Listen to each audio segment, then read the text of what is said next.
નમસ્કાર. દિવસભરના તાજા સમાચારોમાં તમારું સ્વાગત છે. તમારી સાથે હું છું પિનલગીરી ગોસ્વામી.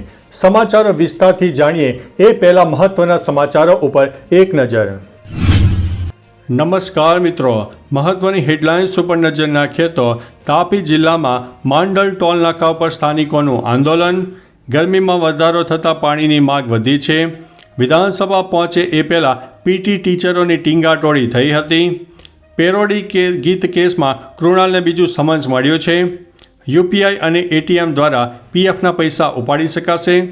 મોરબીને 900 કરોડના વિકાસ કાર્યોની ભેટ મળી છે. વાઘોડિયામાં પાણીનો કકળાટ જોવા મળ્યો છે. ટાટા ગ્રુપે ધોલેરામાં સરકાર પાસેથી જમીન માગી છે. રસ્તાઓ પર નમાજ અને લાઉડસ્પીકર ઉપર પ્રતિબંધ લગાવવામાં આવ્યો છે. અમદાવાદ શહેરમાં પાણી કાપ રહેશે. ભૂતપૂર્વ એન્કર હેમંત પર 5 વર્ષનો પ્રતિબંધ લગાવવામાં આવ્યો છે. અમને આદિવાસી રહેવા દો, સુધારીને બગાડવાની જરૂર નથી. આગળ વાત થશે ગુજરાત અને પંજાબની મેચ પર સટ્ટો રમતો યુવક ઝડપાયો છે. અને સીએમ યોગીનું વિમાન ખરાબ થઈ ગયું હતું, ઇમરજન્સી લેન્ડિંગ કરવામાં આવ્યું હતું. હવે મિત્રો સમાચારો વિસ્તારથી. મુખ્યમંત્રી યોગીના ચાર્ટર વિમાનમાં આગ્રામાં ટેકઓફ પછી ટેકનિકલ ખામી સર્જાઈ. તે સમયે તેમનું વિમાન આકાશમાં હતું. પાયલટે સમજદારી બતાવી અને ખેરિયા એરપોર્ટ પર વિમાનોનું કટોકટી ઉતરાણ કરાવ્યો. કાર્યક્રમ પૂરો થયા પછી વિમાન બપોરે 3:40 ઉડાન ભરી હતી. વિમાન 20 મિનિટ પછી પાછું ફર્યું હતું. આ પછી બીજું ચાર્ટર પ્લેન દિલ્હીથી સાંજે 5:42 પહોંચી ગયું હતું. સીએમ લખનૌ જવા રવાના પણ થઈ ગયા હતા. મિત્રો, અન્ય મહત્વના સમાચારની વાત કરીએ તો ગુજરાત અને પંજાબની મેચ પર સટ્ટો રમતો યુવક ઝડપાયો છે. આઈપીએલની શરૂઆત થઈ ગઈ છે. દરમિયાન નરેન્દ્ર મોદી સ્ટેડિયમમાં ગુજરાત અને પંજાબની મેચ પર સટ્ટો રમતો યુવક ઝડપાયો હતો. એક યુવક શંકાસ્પદ રીતે મોબાઈલમાં સતત એક્ટિવ હતો. તેના પર શંકા જતા યુવક પાસેથી જઈને મોબાઈલ ચેક કર્યો હતો. મોબાઈલ ચેક કરતાં તેમાંથી ગેમિંગની ઓનલાઈન એપ્લિકેશન મળી આવી હતી અને યુવકની ધરપકડ પણ કરવામાં આવી છે. મિત્રો, અન્ય મહત્વના સમાચારની વાત કરીએ તો અમને આદિવાસી રહેવા દો, સુધારીને બગાડવાની જરૂર નથી. આદિવાસીઓનું ધર્માંતરણ મામલે સોનગઢ તાલુકાના ગુણસદા ગામે કથાકાર મોરારી બાપુએ આપેલા નિવેદન પર પૂર્વ ધારાસભ્ય અને પૂર્વ સાંસદ અમરસિંહ ઝીણાભાઈ ચૌધરીનું નિવેદન સામે આવ્યું છે. તેમણે મોરારી બાપુના ધર્માંતરણના નિવેદન અંગે કહ્યું છે કે મોરારી બાપુએ કથામાં આપેલું નિવેદન એકદમ ખોટું છે. અમને આદિવાસી રહેવા દો, સુધારીને બગાડવાની જરૂર નથી. મિત્રો, અન્ય મહત્વના સમાચારની વાત કરીએ તો ભૂતપૂર્વ એન્કર હેમંત ઉપર 5 વર્ષનો પ્રતિબંધ.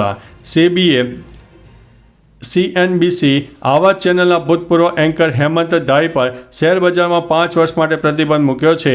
તેમના પર નિયમનકારી ધોરણોનું ઉલ્લંઘન કરવાનો આરોપ છે. સેબી ગઈ અને તેમની પત્ની જયાને 31 માર્ચ 2020થી 12% વાર્ષિક વ્યાજ સાથે 6.16 કરોડ રૂપિયાની ગેરકાયદેસર કમાણી પરત કરવાનો નિર્દેશ આપ્યો હતો. સેબીએ મોતીલાલ ઓસવાલ ફાઇનાન્શિયલ સર્વિસ લિમિટેડની 2 સંસ્થાઓ પર 30 લાખ રૂપિયા અને 5 લાખ રૂપિયાનો દંડ ફટકાર્યો છે. મિત્રો, અન્ય મહત્વના સમાચારની વાત કરીએ તો અમદાવાદ શહેરમાં પાણી કાપ રહેશે. અમદાવાદના લોકો માટે મહત્વના સમાચાર છે. ગુરુવારે સાંજે અમદાવાદના વાસણા, પાલડી, આશ્રમ રોડ, વાડજ, સાબરમતી સહિતના વિસ્તારોમાં પાણી નહીં આવે.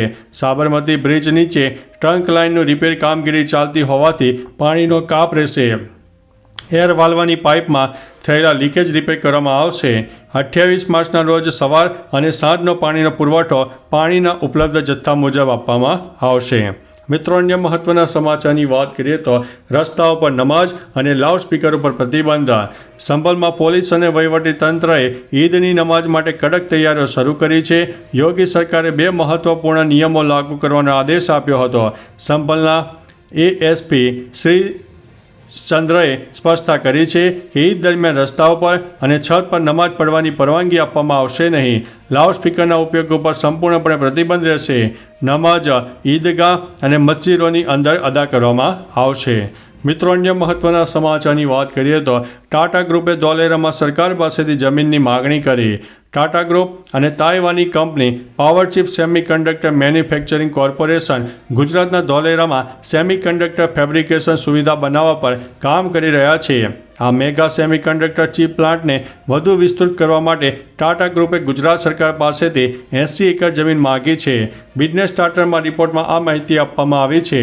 અગાઉ ગુજરાત સરકારે કંપનીને 20 એકર જમીન ફાળવી હતી. મિત્રો, અન્ય મહત્વના સમાચારની વાત કરીએ તો વાઘોડિયામાં પાણીનો કકળાટ. ઉનાળાની શરૂઆત થતાં જ વડોદરાના વાઘોડિયામાં પાણીનો કકળાટ જોવા મળ્યો છે.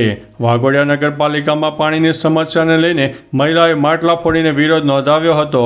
માળોદર ગામની મહિલાઓ વાઘોડિયા નગરપાલિકા પહોંચીને પાણીની સમસ્યાનો જલ્દી ઉકેલ લાવવા માટે રજૂઆત કરી હતી. મહિલાઓ કહે છે કે ગામમાં પાણી આવતું નથી અને આજુબાજુના ગામોમાં પાણીની રેલમછેલમ જોવા મળે છે. મિત્રો, અન્ય મહત્વના સમાચારની વાત કરીએ તો મોરબીને 900 કરોડના વિકાસ કાર્યોની ભેટ. રાજ્યના સીએમ ભૂપેન્દ્રભાઈ પટેલે મોરબીને 900 કરોડના વિકાસ કાર્યોની ભેટ આપી છે. વિવિધ તાલુકાઓમાં 187 કરોડથી વધુની કિંમતના 49 કામોનું લોકાર્પણ અને ખાતમુહૂર્ત કરવામાં આવ્યું. આ ઉપરાંત જેમાં વર્ષ 2024-25 માટે સ્ટેટ RNB ના 570 કરોડથી વધુના કામ ઉપરાંત નવા 100 કરોડના વિકાસ કામોની પણ જાહેરાત થઈ હતી.